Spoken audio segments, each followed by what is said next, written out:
It's an honor to have President Zelenskyy of Ukraine, and we've been working very hard, very close. So we've actually known each other for a long time. We've been dealing with each other for a long time, and very well. We had a little negotiation spat, but that worked out great. I think for both countries, I think for the world, actually, beyond both countries. And we have something that is a very fair deal. And we look forward to getting in and digging and working and getting some of the rare earth. But it means we're going to be inside, and it's a big commitment from the United States, and we appreciate working with you very much. And we will continue to do that. We have had some very good discussions with Russia. I spoke with President Putin, and we're going to try and bring this to a close. It's something that you want and that he wants. We have to negotiate a deal, but we've started the confines of a deal, and I think something can happen. The big thing is the number of soldiers, mostly at this point, but soldiers being killed. You're losing thousands of soldiers on both sides. We're losing a lot of soldiers, and we want to see it stop, and we want to see the money get put to different kinds of use, like rebuilding, and we're going to be working very hard.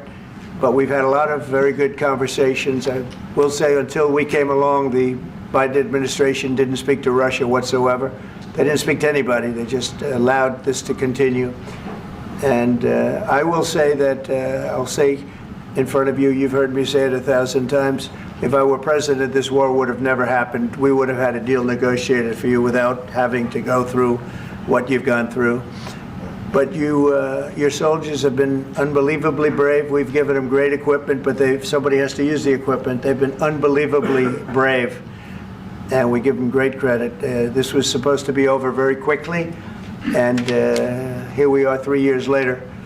So I give tremendous credit to your generals and your soldiers and yourself, in the sense that it's been very hard fighting, very tough fighting. They're great fighters, and you have to be very proud of them from that standpoint. But now we want to get it over with. It's enough, right? We want to get it over with. So it's an honor to have you here. Thank you very much for coming. We're going to sign the agreement at the conference in the East Room in a little while, right after lunch.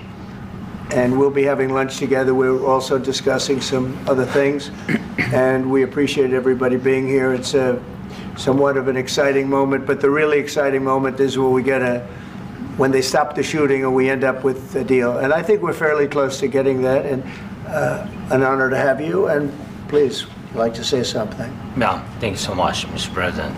Thank you for invitation.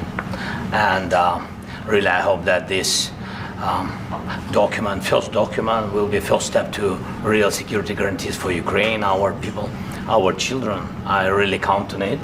And of course, we count that America will not stop support. Really, for us, it's very important to support and to continue it. I want to discuss it with details further during our conversation, and of course, the infrastructure or security guarantees. Because for today, I understand what Europe is ready to do. And of course, I want to discuss with you what United States will be ready to do. And I really count on your strong position to stop Putin. And you said that enough with the war. I think that is very important, Ben, to say these words to Putin at the very beginning of war, because he is a killer and terrorist. But I hope that together we can stop him. But for us, it's very important to, to save our country, our values, our freedom, democracy, and of course, no compromises with the killer about our territories. But it will be later. And of course, what I wanted, we spoke about it by phone with you about the drones production. We have very good drones production. I think the best one in the world for today because of the war. Yes, and of course, we need very much the air defense. You have the best air defense in the world, and really you helped us under attacks of Russians, and I want to speak how we can exchange the licenses. We're open to share the licenses of all our drones with you, of course, with the United States, and we need licenses for quick production of air defense. Even after the war, we need our nation to be calm, that we are secure. So that's why we need this air shield. And of course, about this I want to speak about the contingents. I think that France and UK already spoke to you, and we know that Europe is ready, but without the United States, they will not be ready to be as strong as we need. And the last point, last not least, about exchange, about our people and children. And you know that these crazy Russians, that they stolen 20,000 of children, Ukrainian children. They changed their names, they changed their families, relatives, and now they're in Russia. We want to bring them back, and really, it's a big dream, task, and goal for me, and our warriors. By the way, Mr. President, we released more than 4,000 warriors from Russian prison, but there are thousands more in the prison. I wanted to share with you some images. How it's. I've just can I now? Yeah, please. Some minute, 1 minute, 1 minute. Just you to understand in what circumstances, in what situation they are, and what the attitude of Russia to our prisoners. That guys, just you before and after. And you see before and after, just you to understand. Now thousands of such guys, ladies and men, there, and that, so they don't eat, they beat them, and they, so they do a lot of bad things. So out of, even during the war, there are rules. Everybody knows there are rules during the war. So these guys, they don't have any rules. You see that 50, 60 kilograms left, and a lot of such things. And I didn't want to show you what the changes with images of children, because I will just share with you. And I mean, it's looking tragic. Yep, that's tough stuff. I wanted very much to give you, and you see. Yeah. This is pastor, by the way. They stolen pastors because it's not Russian church. They stolen pastors and moved pastors to the prison. At the end of last year, we brought 3 pastors, and we could exchange them. And this is pastor, you see. Yeah, that's tough. Yeah. So I mean, this I wanted to show you, and this. So thank you very much. We want to get that ended, right? Yeah. Of course, we And want. I think we will. And We have to, of course. do you have any questions, please? Mr. President. Thank you, Mr. President. With the, how much money is the U.S. going to put into the fund that is being created today, and how does this provide long-term security for Ukraine? Well, we don't know exactly how much, because we're going to be putting some money in a fund that we're going to get from the raw earth that we're going to be taking and sharing in terms of revenue. So it's going to be a lot of money will be made from the sale and from the use of raw earth. And as you know, our country doesn't have much raw earth. We have a lot of oil and gas, but we don't have a lot of the raw earth. And what we do have is protected by the environmentalists, but that can be unprotected, but still it's not very much.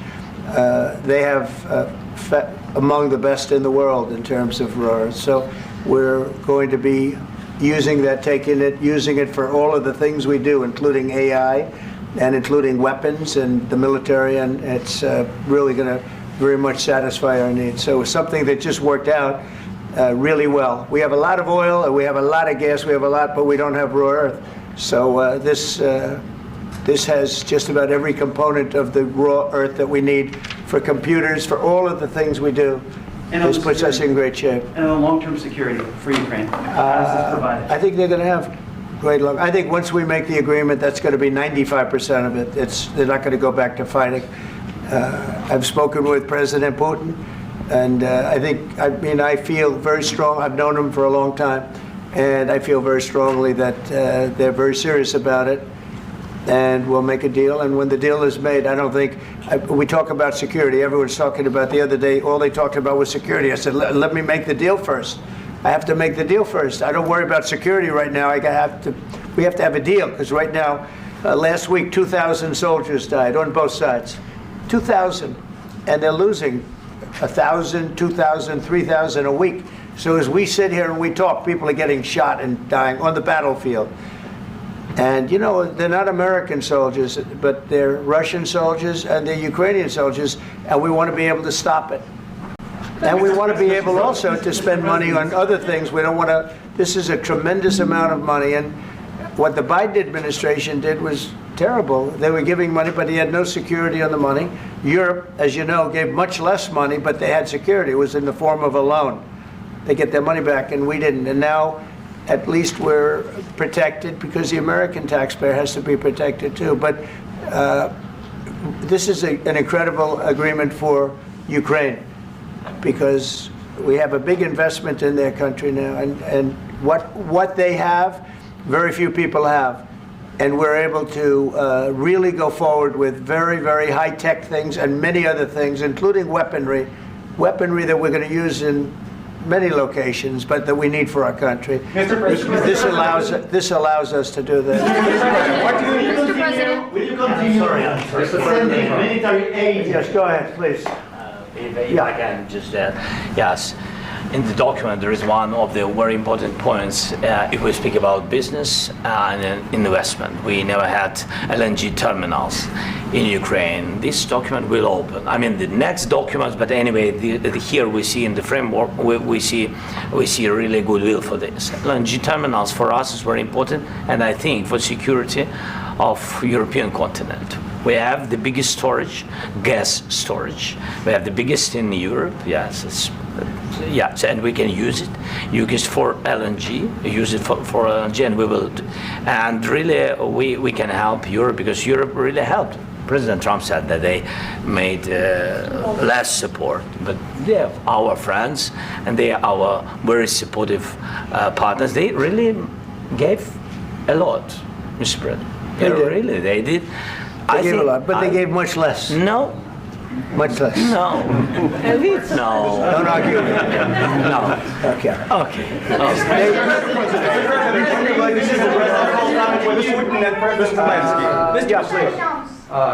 Mr. President Trump, you have repeatedly called the deal with Ukraine as a historical one.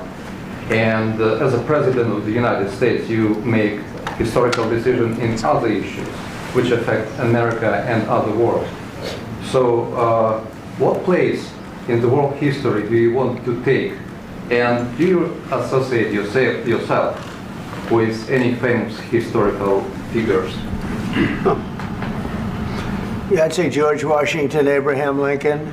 I would say I'm far superior to George Washington and Abraham Lincoln. Now, you know I'm only kidding, right?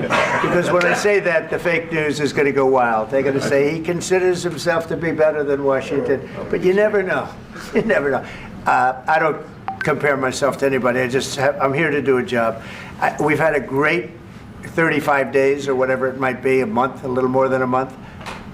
We've accomplished tremendous amounts. Not only this would be a very great achievement if we could get the war stopped and get them back to normalization. I think that's going to happen. We've had very good talks on both sides, as you know. But I think we've done a very good job, just generally. If you look at all of the things we've done in 30 days, they're saying there's never been a opening for a president. The first month, there's never been a first month like we've had. And this is one of the very important things. This, to me, is one of the most important things because we have tremendous death taking place as we speak, and I don't want to have that. You know, think of the parents, whether they're in Russia or Ukraine, think of the parents of all these people being killed needlessly. They came to our territory. Should have never started. This would have, if I were president, this would have never started. Mr. President, will you continue sending military aid to Ukraine after the U.S. signs this agreement with Ukraine? Yeah, we're going to be continuing. President Zelenskyy, do you feel like the U.S. is on your side? That President Trump is on your side at this moment? Right.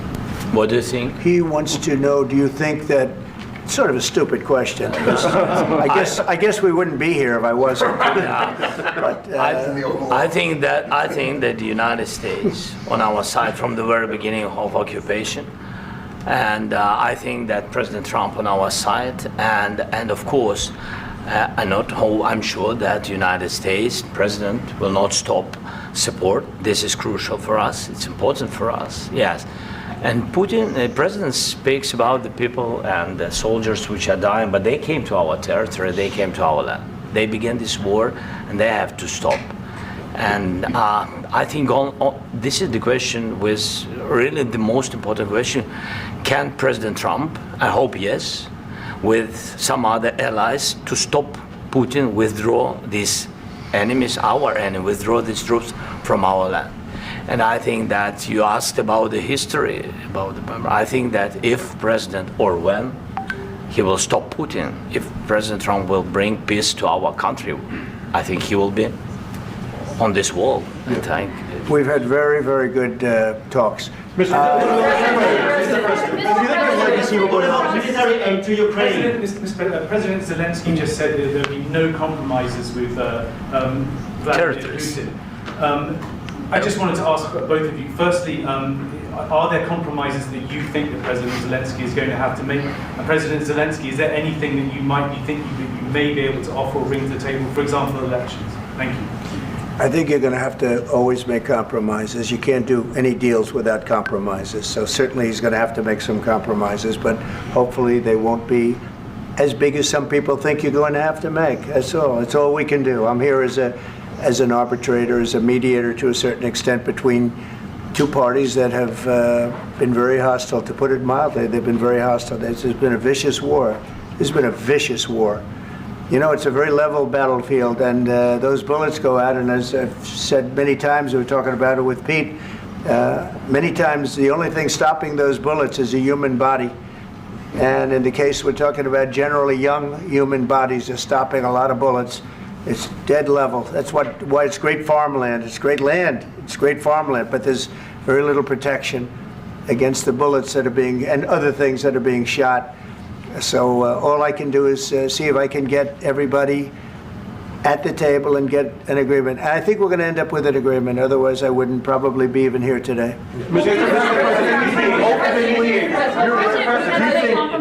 Mr. President, I've got two questions for you. You think ultimately your legacy will be the peacemaker and not the president that led this country into another war and ended foreign wars? And I've got a question. I hope it will. I mean, I hope I'm going to be remembered as a peacemaker. This would be a great thing if we could do this. I'm doing this to save lives more than anything else. Second is to save a lot of money, but I consider that to be far less important. So I hope I'm going to, thank you, Brian, for that question. It was a nice question. I hope I'll be known and recognized as a peacemaker. This would be a great thing to solve. This is a very dangerous situation. You know, this could lead to a third world war. This was headed in the wrong direction. If this election were lost, if we didn't win this election, and by the way, we won it by a lot. That was a mandate. We won every swing state. We won the popular vote by millions and millions of votes. We won everything. The districts, you look at the areas of red, take a look at a map. This was a big mandate, and this was one of the things. I said, we're going to get this thing settled. If we didn't win, I think this could have very well ended up in a third world war, and that would not have been a good situation. What was your second question? And my second question for President Zelenskyy. No. Why don't you wear a suit? You're at the highest, why don't you wear a suit? You're at the highest level in this country's office, and you refuse to wear a suit. Just want to see if do you own a suit? Yeah, problems. A lot of Americans have problems with you not Really? respecting I the don't have dignity of this such- office. I will wear a costume after this war will finish. Okay. Yes, maybe one. Maybe something like this? something like Yes, yours. sir. Yes. That'd be great. Maybe something better. I don't know. Yeah. We will see. Maybe something cheaper than Thank you. Thank you. Thank you, President Trump. You said yesterday that you have. Are you going to send more arms to Ukraine in case there's no peace? Yeah, we're going to have arms to Ukraine, yeah, sure. Hopefully I won't have to send very much, because hopefully we're going to have it finished. We're looking forward to finishing this quickly.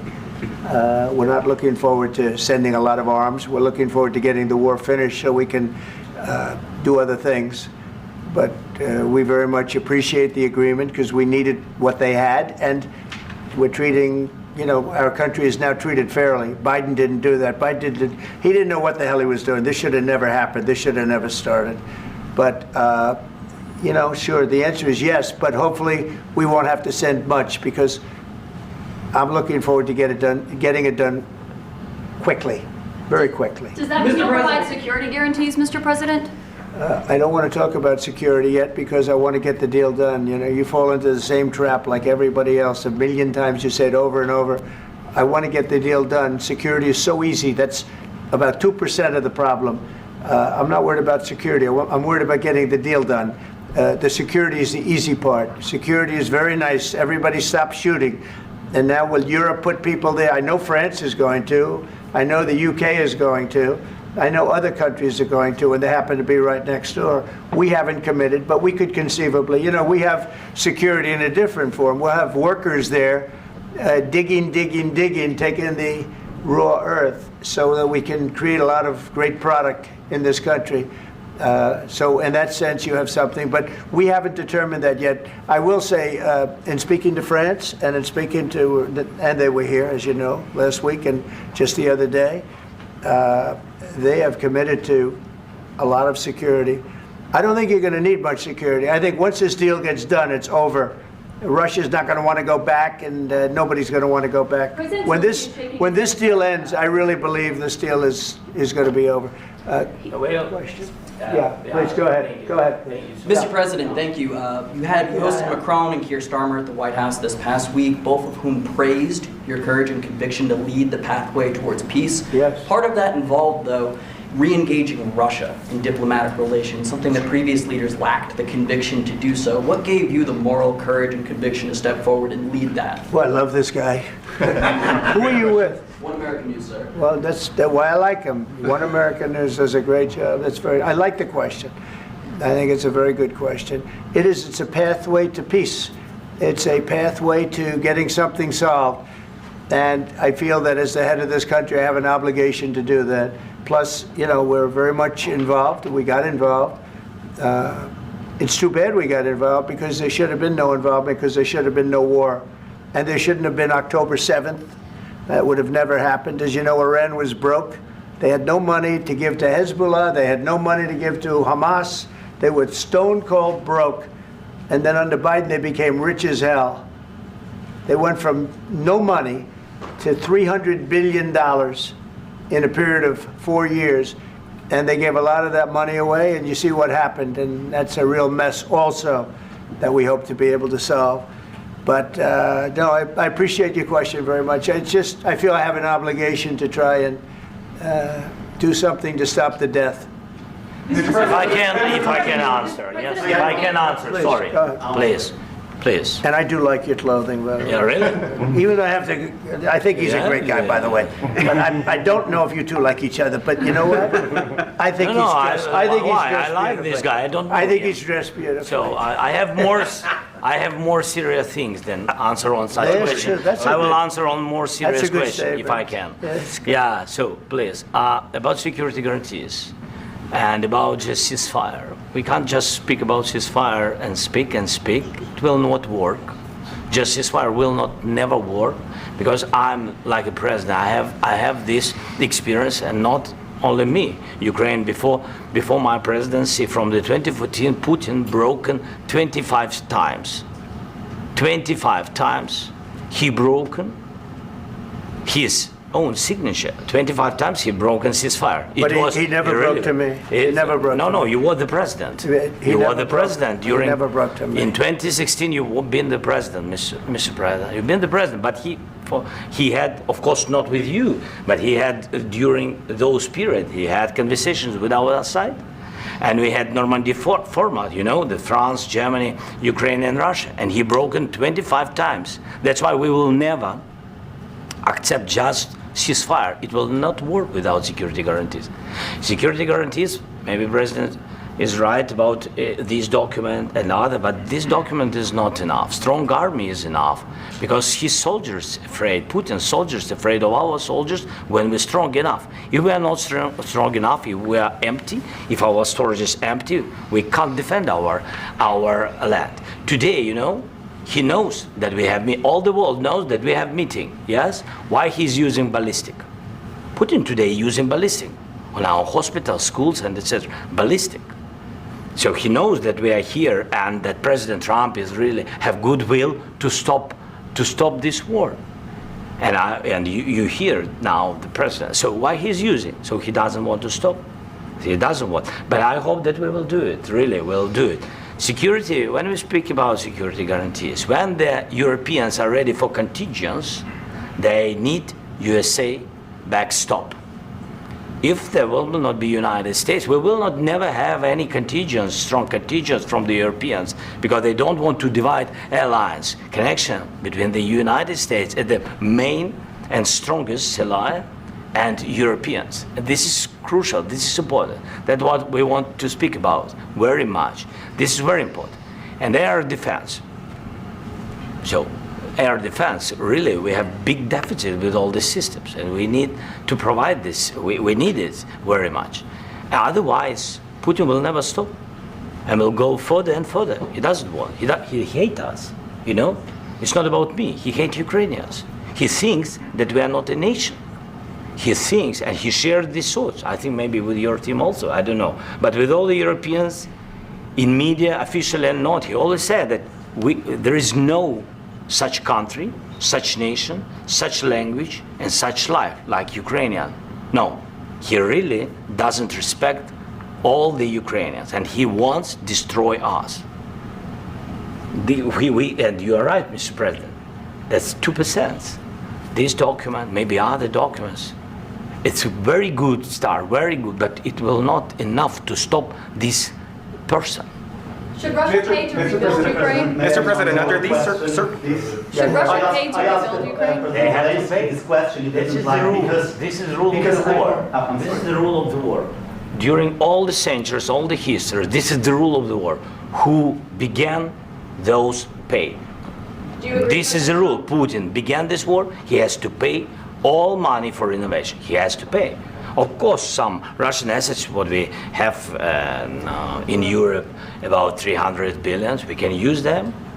We can use for innovation and buy military support from the United States also. We can do it, but it's not enough.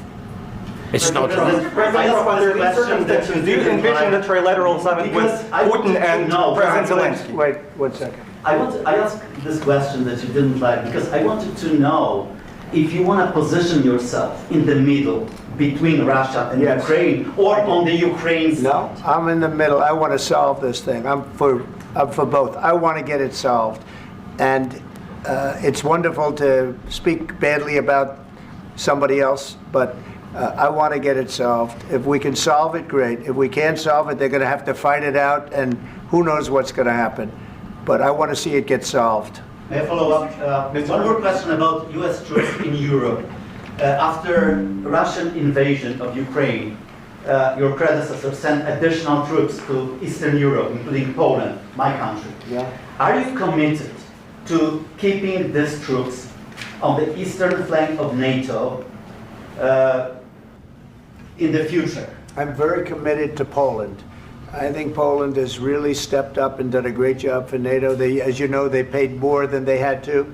They are one of the finest groups of people I've ever known. I'm very committed to Poland. What about Baltics? Poland's in a tough neighborhood, you know. What about the Baltics? The Baltics, they got a lot of, it's a tough neighborhood too, but we're committed. We're going to be very committed, and we're committed to NATO. But NATO has to step up, and the Europeans have to step up more than they have. And I want to see them equalize, because they are in for far less than we're in, and they should be at least equal. You understand that? Why is the United States, we have an ocean in between, why is the United States in for so much more money and other things as Europe? With that being said, and as you said, they've also been obviously very helpful, but we have put in far more than they have, and I think they should equalize.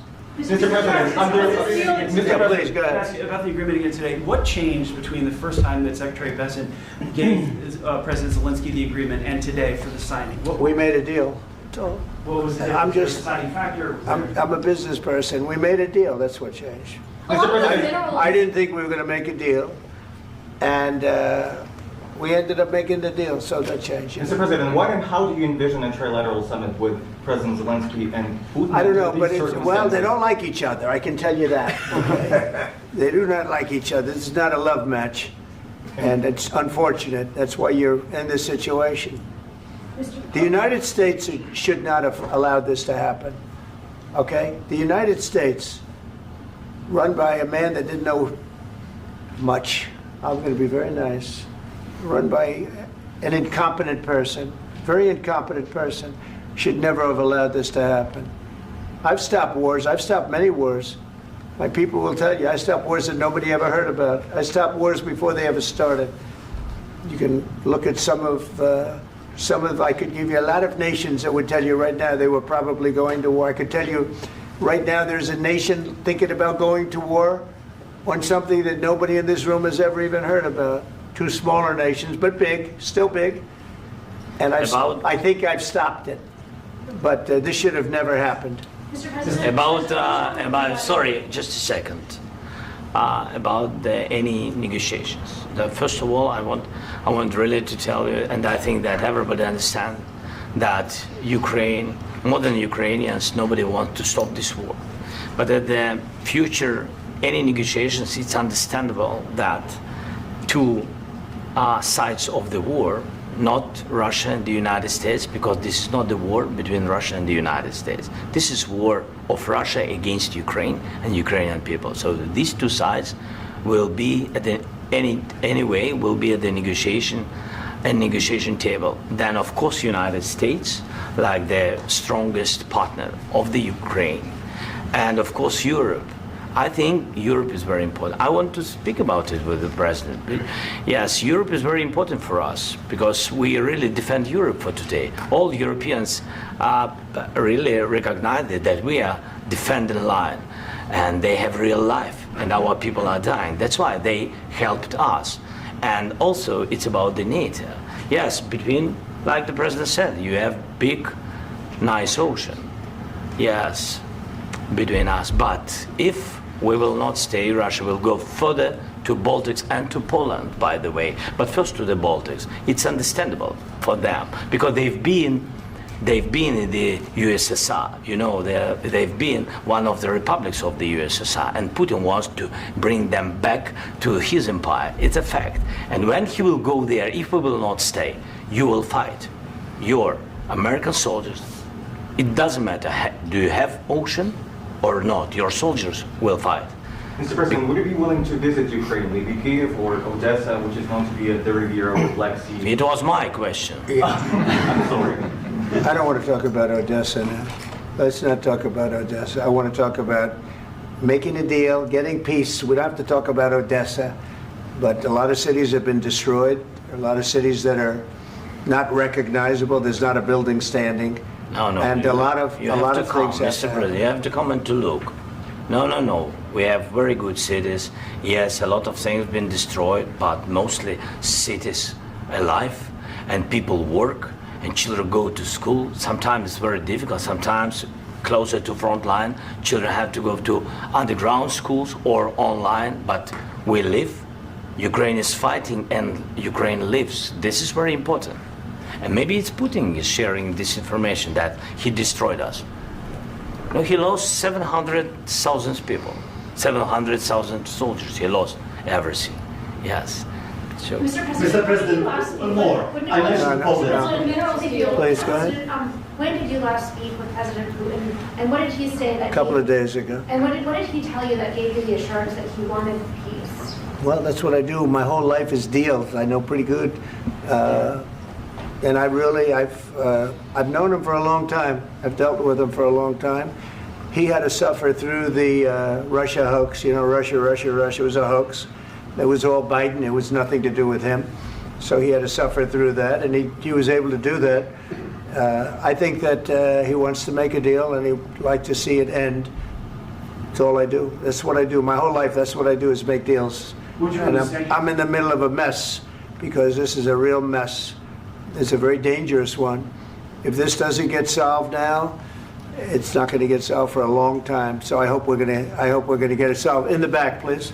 Thank you, Mr. President. Prime Minister Starmer claimed repeatedly that his government believes in free speech and was not engaged in censorship. But his country's government arrests people for memes and thought crimes, and even more worrisome is pressuring American companies to censor Americans on its behalf.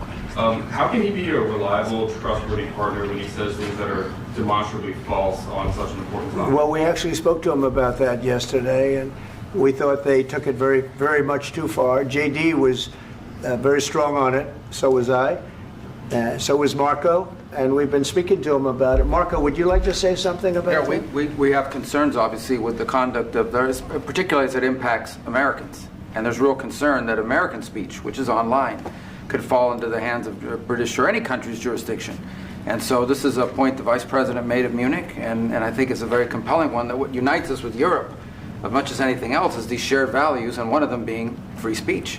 And so if Americans are threatened by it, we're going to need to take action in that regard. Mr. President.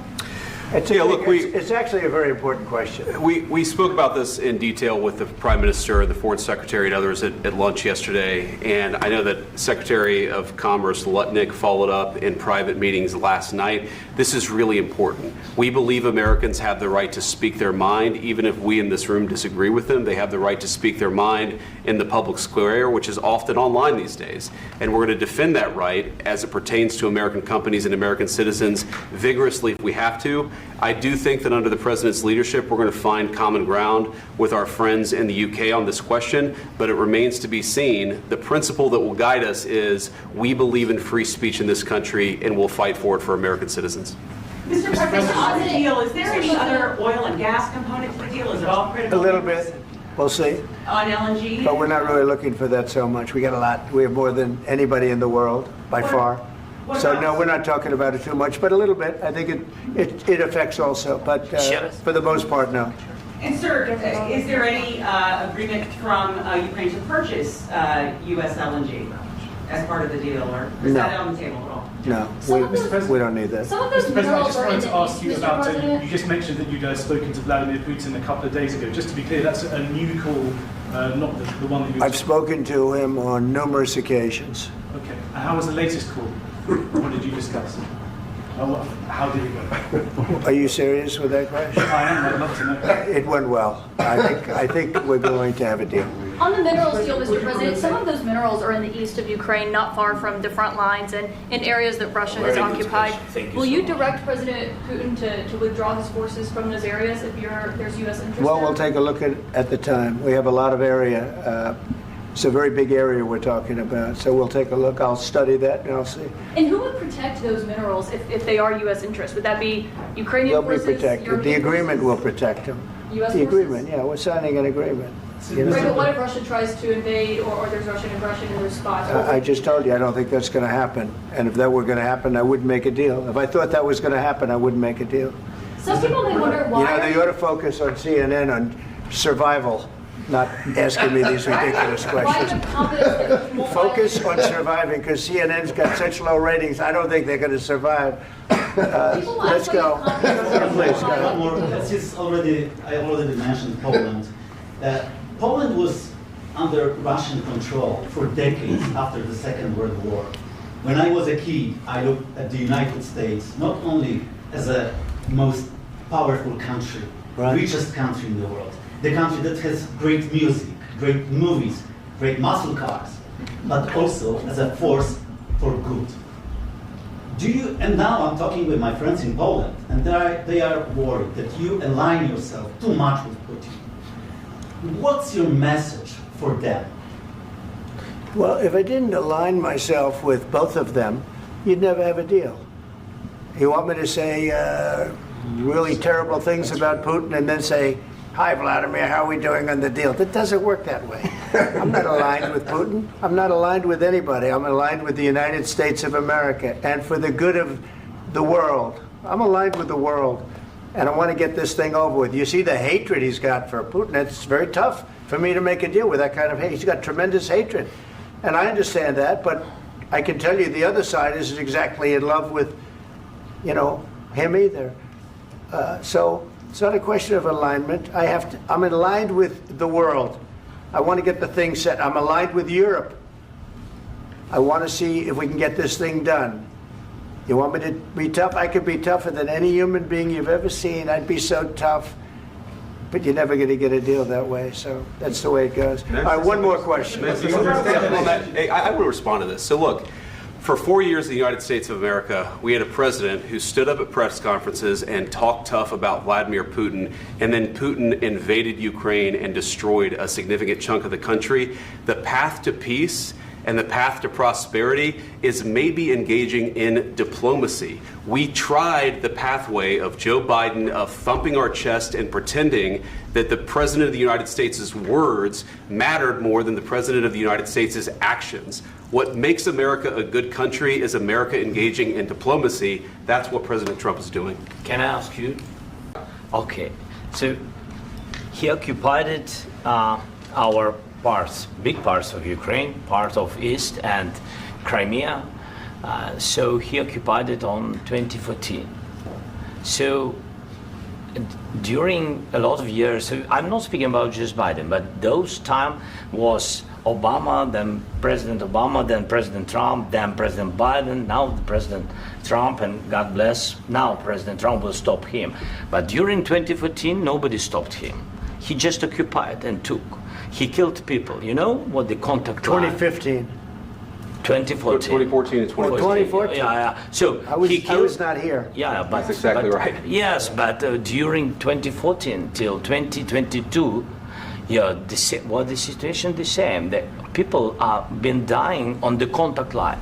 Nobody stopped him.